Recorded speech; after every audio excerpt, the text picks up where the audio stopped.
In Marvel's latest movie, Brie Larson steps into the role of Carol Danvers in Captain Marvel. Like many Marvel Cinematic Universe movies, Captain Marvel gave us not one, but two post-credit scenes. Let's take a look at what we saw. Oh, and obviously, spoilers ahead. The first post-credit scene takes place at some point after the events of Avengers: Infinity War. After Thanos completes his Infinity Gauntlet and eliminates half of all life in the universe with a snap of his fingers, the remaining Avengers are left to pick up the pieces. Here, we see Captain America, Bruce Banner, Black Widow, and War Machine all out of costume in a room together. They look at a small beeper that flashes Captain Marvel's logo. If you'll recall from the post-credits scene at the end of Infinity War, Nick Fury sends out a distress call to Captain Marvel. It rings as he turns to dust. What other heroes could the Avengers be trying to call for help? We know that Ant-Man somehow escapes the quantum realm and ends up in Endgame, as he's present in the movie's first teaser trailer.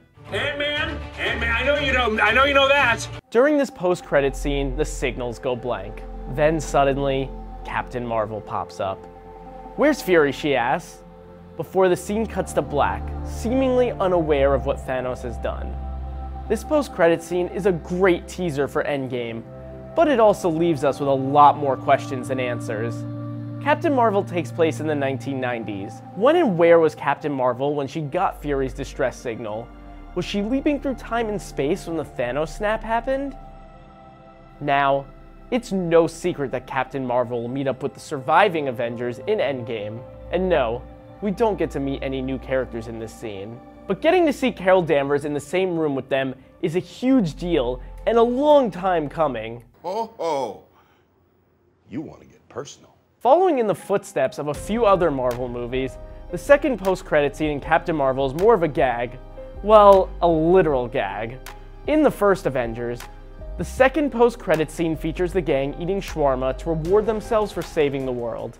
You ever tried shawarma? There's a shawarma joint about 2 blocks from here. I don't know what it is, but I want to try it. The second end credit scene of Guardians of the Galaxy featured a cameo from Howard the Duck. This second post-credit scene in Captain Marvel gives a platform to Goose, the movie's scene-stealing feline, who we also find out is an alien life form.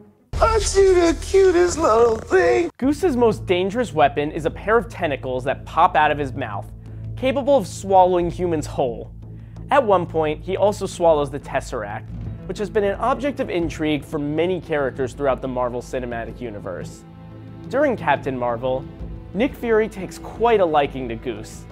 Even though Goose took Fury's eye out, which is a drastic change from how Fury lost his eye in the comics. In the comics, he lost his eye from a grenade in World War II. In this scene, Goose jumps up on Nick Fury's empty desk. At first, it feels like we're about to see a post-Thanos world, similar to what we saw during the end credits of Ant-Man and the Wasp. This scene shows Goose slowly but surely coughing up the Tesseract, so clearly, this is set not long after the events of Captain Marvel. The Tesseract serves an incredibly important purpose. It holds the Space Stone. During its history, it has been possessed by a wide array of characters.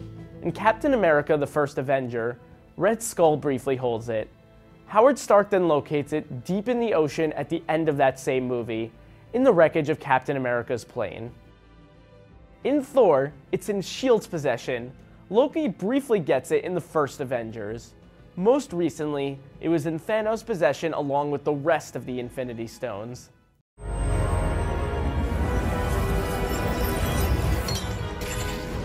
Between the time Stark has it to the time Nick Fury has it, it somehow ends up on Mar-Vell's ship. A lot of people thought that Jude Law would be playing Mar-Vell, a Kree spy sent to Earth, not Annette Bening. How did she get the Tesseract? Is it possible that she worked with Stark on a project, maybe involving light speed, and she was entrusted with the Tesseract? But again, we're left with more questions than answers. That's a yes or no question. Yes. Overall, the second scene is really just there for fun. It's a reward for those who keep watching after the final credits. So there you have it. That's what happened during the 2 end credit scenes in Captain Marvel. Was there anything we missed? Let us know in the comments.